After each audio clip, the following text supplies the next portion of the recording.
ભારત માતા કી જય, વંદે માતરમ. અત્યારે આપણે વાત કરવી છે પહેલગામ હુમલાથી કરી અને આતંકવાદી અડ્ડાઓ ઉપર કરેલા એર સ્ટ્રાઇક વિશે વિગતે વાત કરીએ તો આજથી 17 દિવસ અગાઉ પહેલગામની અંદર આમ નાગરિકો ઉપર આતંકવાદીઓએ જે બર્બરતા આચરી અને જે ક્રૂરતા કરવામાં આવી, જે હત્યાઓ થઈ, આમ નાગરિકોની જે હત્યાઓ કરી અને આતંકવાદી કૃત્ય એટલી હદે નફરત ફેલાવતું હતું કે કોઈ પ્રવાસી અને એમના ફેમિલી સાથે હોય ત્યારે જે હત્યાઓ કરવામાં આવી એ નિર્મમ હત્યાઓને લઈ અને આખો દેશ આ હત્યાને ખૂબ નિંદા કરી રહ્યો હતો અને એમના બદલાની ભાવના આખા દેશની અંદર હતી. ત્યારે એ હુમલાના 15 દિવસ પછી ભારતીય સેનાએ જેનો વળતો જવાબ આપ્યો અને પાકિસ્તાનની અંદર જઈ અને જે આતંકવાદીઓના આકાઓ હતા અને એમના જે તાલીમ કેન્દ્રો હતા, જે સેન્ટરો હતા, જેમના અડ્ડાઓ હતા, એના ઉપર હુમલો કરવામાં આવ્યો. 15 દિવસ પછી રાત્રે 1:40 એટલે બરાબર 1:45 વાગ્યાના સમયે આપણા ભારતના લડાકુ વિમાનો દ્વારા, ફાઇટર જેટ હોય, સુખોઈ હોય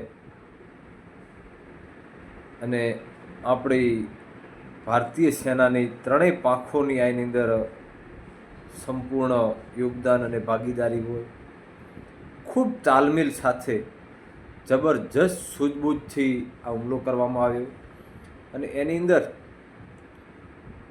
માત્ર આતંકવાદીઓને જ ટાર્ગેટ કરવામાં આવ્યા. આતંકવાદીઓએ જેમ લોકોને અહીંયા ટાર્ગેટ કર્યા હતા, જાતિ ધર્મ પૂછીને ટાર્ગેટ કર્યા હતા અને કેવી રીતે વિભાજન થાય, દેશની અંદર એકતાનો સૂર ન રહે, એના માટે કરી અને જે આતંકવાદીઓએ ક્રૂરતા કરી હતી, એમ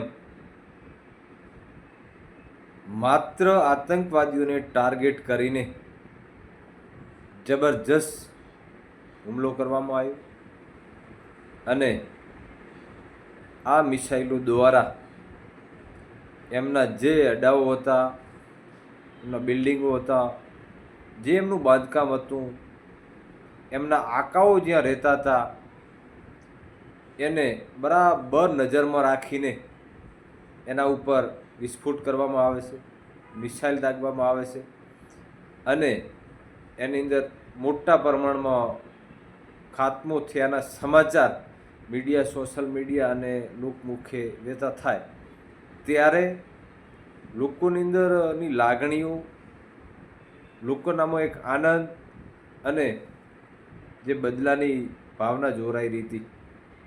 બદલાની ભાવના શું કામ હોવી જોઈએ?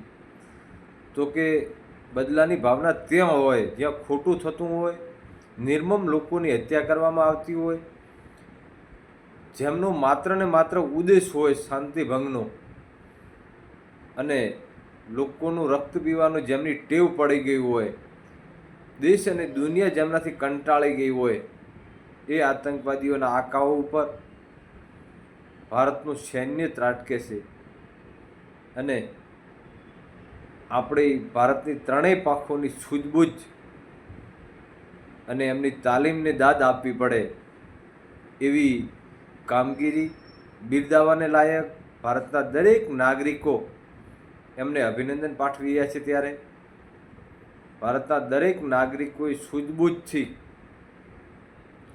સતર્કથી ભારતીય સેનાને સાથ સહકાર આપવાની વાત કરી હોય, ભારતના એક એક નાગરિક ભારતીય સેનાની સાથે ગભે ગભો મિલાવીને ઊભા રહેવાની વાત હોય, ભારત દેશની અખંડિતતાની વાત હોય, ત્યારે પણ દેશના દરેક નાગરિકો આ અખંડિતતા ઉપર નજર રાખતા હોય અને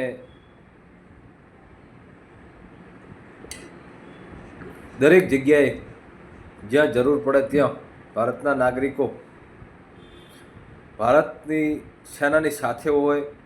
ભારતના દરેક નાગરિકો જ્યાં જરૂર પડે ત્યાં મદદ કરવા માટે તૈયાર હોય. ત્યારે આપણું તંત્ર જ્યાં આપણને કહે ત્યાં, બોલાવે ત્યાં, મદદની જરૂર પડે ત્યાં દરેક ભારતીય મદદ કરવાની હાકલ કરી હોય. અને પાકિસ્તાનના 9 જેટલા સ્થળો ઉપર જે આપણું સૈન્ય ત્રાટક્યું અને જે મિસાઇલ હુમલા કર્યા, એનાથી પાકિસ્તાન અત્યારે બોખલાયેલું છે. ડરામણો માહોલ અહીંયા છે. પરંતુ એ વાતનો આનંદ આપણને છે કે સામાન્ય કોઈ પણ નાગરિકોને આની અંદર ઈજા નથી આવી. જે લોકો પાપના ભાગીદાર હતા, જે લોકોએ ભારત માતાના સંતાનો ઉપર નિર્મમ હુમલાઓ કર્યા હતા, એમની હત્યાઓ કરી હતી, એમનો સફાયો થયો છે. અને હજુ આનાથી વધુ એક એકને ગણીને વેણીને લેવામાં આવે, આના મૂળિયા સુધી પહોંચવામાં આવે, આના મૂળિયા ઉખાડવામાં આવે, એવા દરેક ભારતીય નાગરિકની અપેક્ષા છે. દુનિયાના લોકો પણ ઈચ્છી રહ્યા છે કે આ બધો ખાત્મો થઈ જાય અને દુનિયાની પ્રજા શાંતિપ્રિય રીતે રહે. દેશના નાગરિકો આપણા સૈન્યની તરફ મીટ માંડીને બેઠા છે કે ક્યારે આ દુનિયાની અંદરથી આતંકવાદીઓનો ખાત્મો ભારતીય સેના કરે અને દેશ દુનિયાના તમામ દેશો ભારતને સાથ સહકાર આપતા હોય ત્યારે ખૂબ આનંદ સાથે ભારતીય સેનાનું મનોબળ મજબૂત કરવાની વાત હોય. એની અંદર આપણે સૌએ સહભાગી બનીને ભારતીય સૈન્યને મજબૂત રીતે સાથ સહકાર આપવાનો હોય. અને જે આતંકવાદીઓના આકાઓ જ્યાં સુધી જીવે છે ત્યાં સુધી આપણે શાંતિથી સૂવાનું નથી, આપણે નિંદ્રા લેવાની નથી. જ્યાંથી તંત્રની ભલામણ આવે, તંત્ર સાથ સહકાર માગે અને તંત્રની સૂચનાઓ હોય એના મુજબ આપણે બધાએ રહેવાનું છે. જેટલા પણ બોર્ડરના ગામો છે એમને બધાએ સતર્ક રહેવું જોઈએ.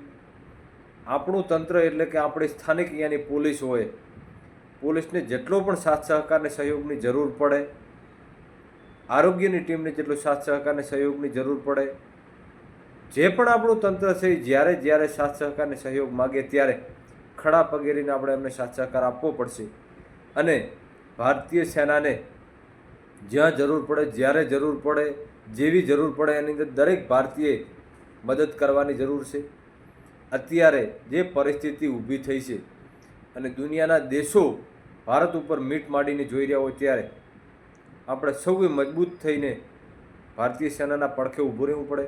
ગભે ગભો મિલાવી અને આતંકવાદીઓનો ખાત્મો કેવી રીતે થાય અને આવનારી પેઢી સુખીથી જીવી શકે એના માટેની આપણી તૈયારી હોય, આપણે પૂરતી મદદ કરવાની હોય અને આવનારી પેઢી માટે સુખ શાંતિ થાય એના માટે આતંકવાદીઓનો ખાત્મો જડ મૂળથી થાય એ આપણે સૌ ઈચ્છવું જોઈએ. ભારત માતા કી જય. વંદે માતરમ. જય હિન્દ.